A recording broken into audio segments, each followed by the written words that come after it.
सर्वव्यापी तू प्रचंड महाकाय, आदिशक्ती तू नरमुंड मालाधार, तुझ्या विना जीवनास अर्थ साकार, महाकाय तो सगुण निराकार.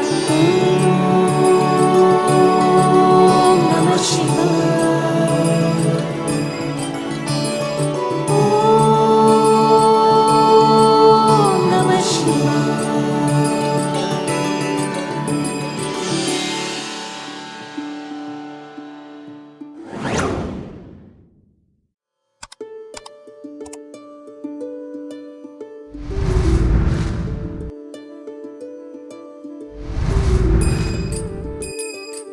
हेलो दोस्तों, आप सबका स्वागत है गुरु मिशु के चैनल पर। और मैं हूँ जी इस टाइम कुंभ नगरी प्रयागराज में। वैसे तो हमें पता है जो एक कुंभ है वो हर 12 साल में आता है, पर इस बार का जो कुंभ है वो बहुत ही स्पेशल है क्योंकि ये आ रहा है जी पूरे 144 इयर्स के बाद, तो इसीलिए इसे महाकुंभ भी कहते हैं। और फ्रेंड्स, इतना अच्छा मौका हम कैसे मिस कर सकते थे, तो इसलिए हम भी पहुंच चुके हैं Prayagraj. And I am sure आप लोगों में से भी काफ़ी सारे लोग ऑलरेडी यहाँ पर आ चुके होंगे, पर जो लोग नहीं आ पाए हैं उनके लिए भी टेंशन लेने की कोई ज़रूरत नहीं है जी। हम आपको घर बैठे ही कुंभ के दर्शन कराते हैं। तो चलिए पहले मैं बताती हूँ कि हम यहाँ तक पहुँचे कैसे। इस बार हम जा रहे हैं बस से, तो हम पहुँच चुके हैं ISBT और जो टिकट है वो हम ऑलरेडी ऑनलाइन बुक करा चुके हैं। वैसे इतनी लॉन्ग जर्नी के लिए मैं ट्रेन ज़्यादा प्रेफर करती हूँ, बट ट्रेन में इस टाइम टिकट मिलना काफ़ी मुश्किल था, तो हमने सोचा क्यों ना इस बार बस से चला जाए। तो जी मेरा फ़र्स्ट टाइम है कि मैं इतनी दूर बस से जा रही हूँ, तो देखते हैं कैसा रहता है ये एक्सपीरियंस। और जी ISBT में एंटर करते ही यहाँ पे स्टार्टिंग में ही इस तरह के डिफरेंट बस कॉरपोरेशन के काउंटर्स लगे हुए हैं। और जो हमारी बस है वो है इंटरसिटी स्मार्ट बस। तो जी मैंने काउंटर पे पता कर लिया है कि हमें जो बस है वो कहाँ से मिलेगी। तो जो हमारी बस है वो 9 to 12 किसी भी काउंटर पे लग सकती है। तो अभी हम पहुँच चुके हैं अपने काउंटर्स पे, और यहाँ पे जितनी भी जो बस हैं वो मोस्टली वॉल्वो मिलेंगे आपको इन काउंटर्स पे। और वैसे हमारी जो बस है उसका टाइम भी हो चुका है।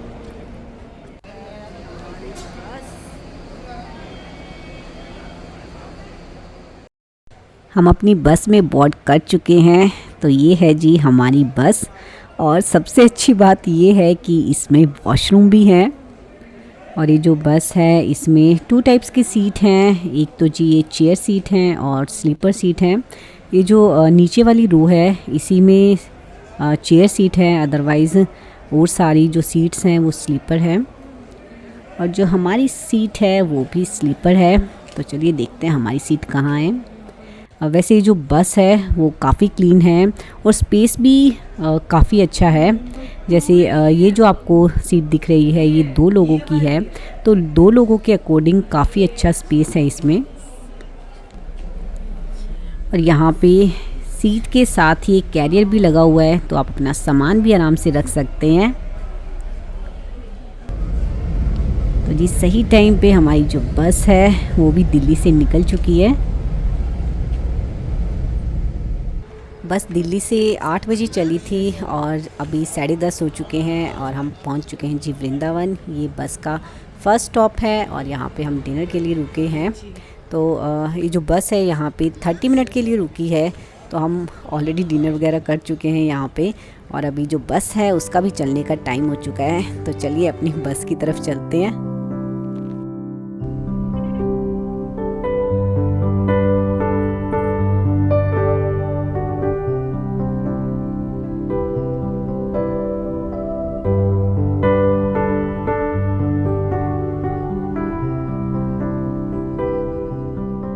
गुड मॉर्निंग फ्रेंड्स, इस टाइम मॉर्निंग के 6 बज रहे हैं और अभी हमारी बस थोड़ी देर के लिए रुकी है। और मैंने कल रात को आप लोगों को बस की सीट तो दिखाई दी थी, काफ़ी कंफर्टेबल थी, तो हम पूरे रास्ते आराम से सोते हुए आए। अभी जब ये बस रुकी तभी उठे हैं, तो हमारी नींद भी पूरी हो चुकी है। और अभी जो ये बस है वो एक छोटे से ढाबे पे रुकी है, ताकि अगर किसी को चाय वगैरह लेनी है वो ले सकें।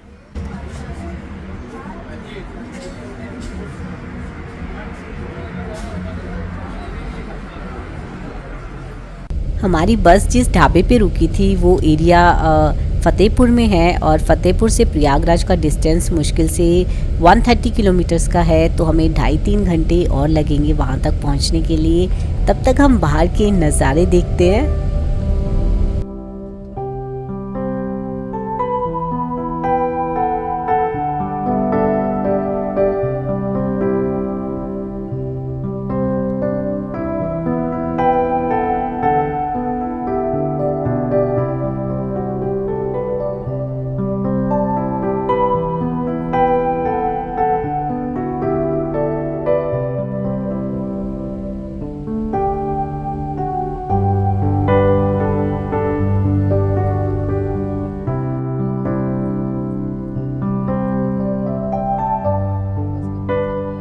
हम पहुंच चुके हैं जी अपनी डेस्टिनेशन पे और जो हमारी बस है वो हमें उतारेगी बेला खच्चर बस स्टैंड पे। और अभी कुंभ के टाइम पे जितनी भी अदर स्टेट की बसेस आती हैं वो सभी इसी बस स्टैंड पे रुकती हैं। और ये जो बस स्टैंड है वो सिटी के आउटर साइड पे है और जो संगम है वो इस बस स्टैंड से ऑलमोस्ट 15 किलोमीटर दूर है। और वहाँ तक जाने के लिए बस स्टैंड के बाहर ही काफ़ी सारे ऑटो खड़े रहते हैं।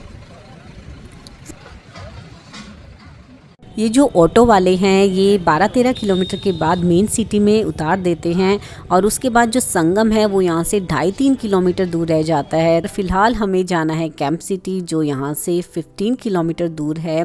और हमने काफ़ी सारे रिक्शा वालों से पूछा कि हमें कैंप सिटी ले चलो और सबने हमें मना कर दिया क्योंकि कैंप सिटी जो है वो आउटर पे है और पूरी सिटी क्रॉस करके जानी पड़ती है और सिटी में इस टाइम ट्रैफिक बहुत होता है, तो इसलिए हमें सबने मना कर दिया।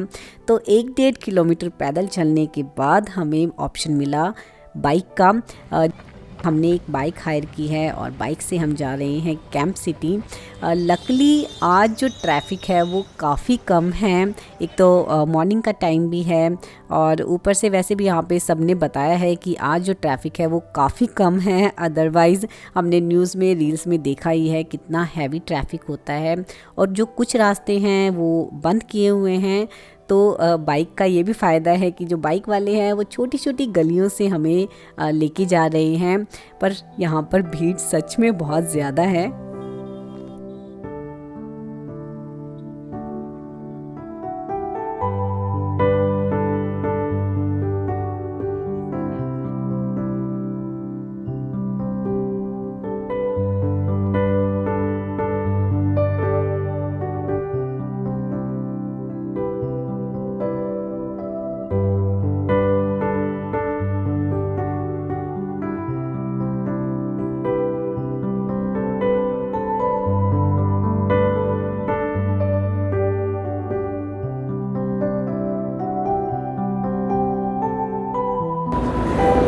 ये है जी हमारा कैंप जहाँ पे हमने प्रयागराज में स्टे किया है।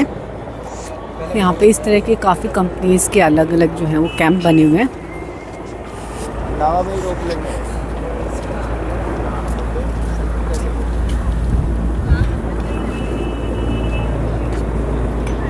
ये जो हमारा कैंप है ये प्रयागराज के सेक्टर 25 में है और जो बस स्टैंड है वो यहाँ से 25 किलोमीटर दूर है और हमें यहाँ तक पहुँचने में 3 घंटे का टाइम लग गया है, जिसमें कि जो ट्रैफ़िक है वो आज काफ़ी कम था। अदरवाइज़ पता नहीं हमें कितना टाइम लगता है यहाँ पहुँचने में।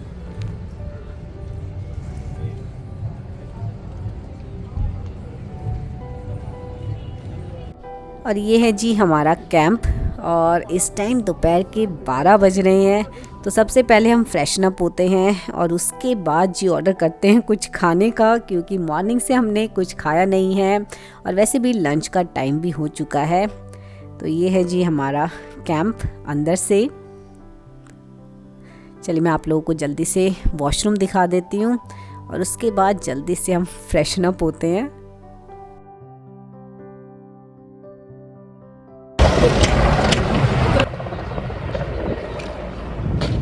कुछ देर रेस्ट करने के बाद अब हम जा रहे हैं घाट पर और इस एरिया के आसपास का सबसे बड़ा घाट अरेल घाट है, पर वहाँ पे हम मॉर्निंग में जाएंगे। फ़िलहाल कैंप के पास में ही एक छोटा सा घाट है तो अभी हम वहीं जा रहे हैं। और अगर मैं आप लोगों को कैंप सिटी के बारे में बताऊं तो ये जो कैंप सिटी है ये कुंभ की वजह से ही बनाई गई है ताकि लोगों को स्टे के अच्छे ऑप्शंस मिल सकें।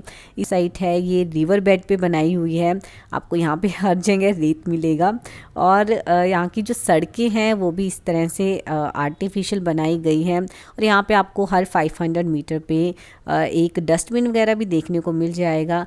तो मानना पड़ेगा गवर्नमेंट ने काफ़ी अच्छे इंतज़ाम किए हुए हैं।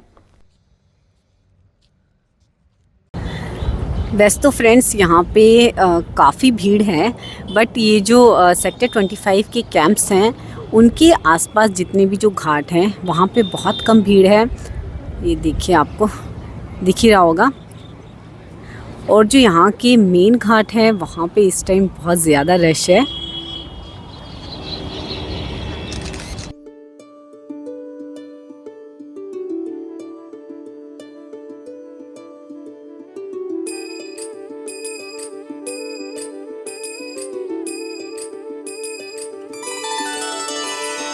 सर्वव्यापी तू प्रचंड महाकाय, आदिशक्ती तू नरमुंड मालाधार, तुझ्या विना जीवनास अर्थ साकार, महाकाय तो सगुण निराकार। ओम नमः शिवाय, ओम नमः शिवाय।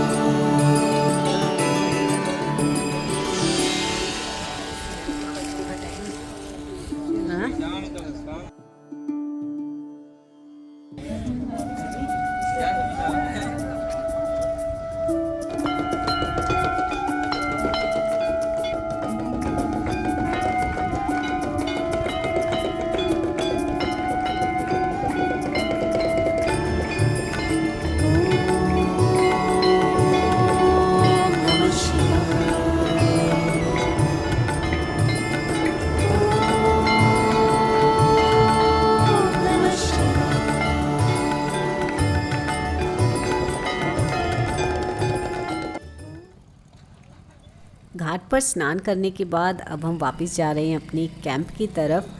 और हम इवनिंग में ही घाट पर गए थे, तो वहाँ पर स्नान करने के बाद हमें आरती देखने का भी मौका मिला और आरती देखकर हम उसी घाट पर बैठे रहे क्योंकि मुझे वहाँ पर बहुत अच्छा लग रहा था। घाट की जो वाइब थी वो काफ़ी पॉजिटिव थी, तो हम आराम से वहीं बैठे रहे और पूरी शाम हमने वहीं बिताई। और अब जब अंधेरा हो गया तब हम यहाँ पर वापस आ गए। और देखिए इस टाइम हमारा जो कैंप है वो भी काफ़ी खूबसूरत लग रहा है। और फ्रेंड्स इस टाइम 7 बज रहे हैं, तो हम सोच रहे हैं जल्दी से डिनर करके सोया जाए क्योंकि कल रात से हम घर से निकले हुए हैं और तो थोड़ा रेस्ट कर लेते हैं। पर हाँ, कल हम सोच रहे हैं कि हम जितना जल्दी हो सके उतना जल्दी अलील घाट के लिए निकल जाएं ताकि हम सुबह सुबह वहाँ पर स्नान कर सकें।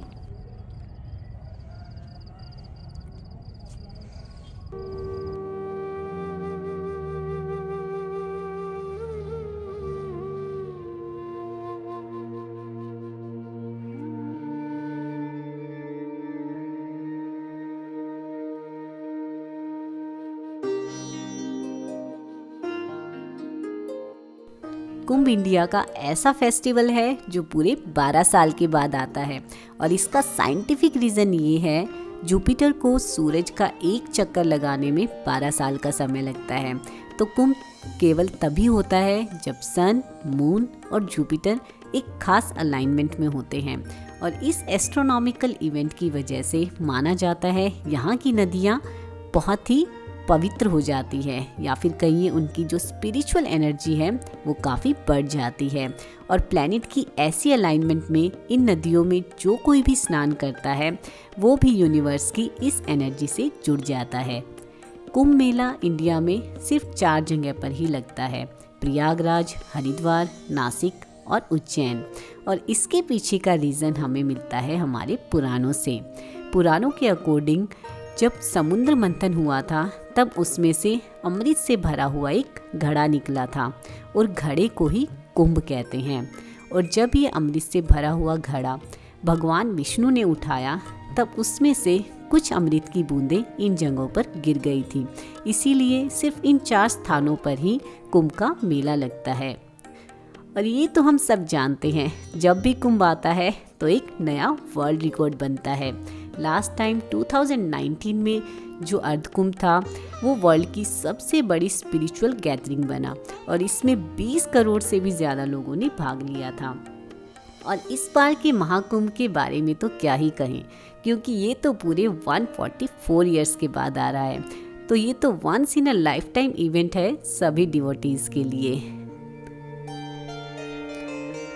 तो दुनिया के कोने कोने से लोग यहाँ आते हैं, तो कुछ तो है कुंभ में, कोई तो खास बात है जो हर कोई कुंभ की ओर खींचा चला आता है। कुंभ की पावर को समझना हमारे बस की बात तो नहीं, पर हाँ यहाँ पर आकर कुंभ की पावर को फील ज़रूर किया जा सकता है।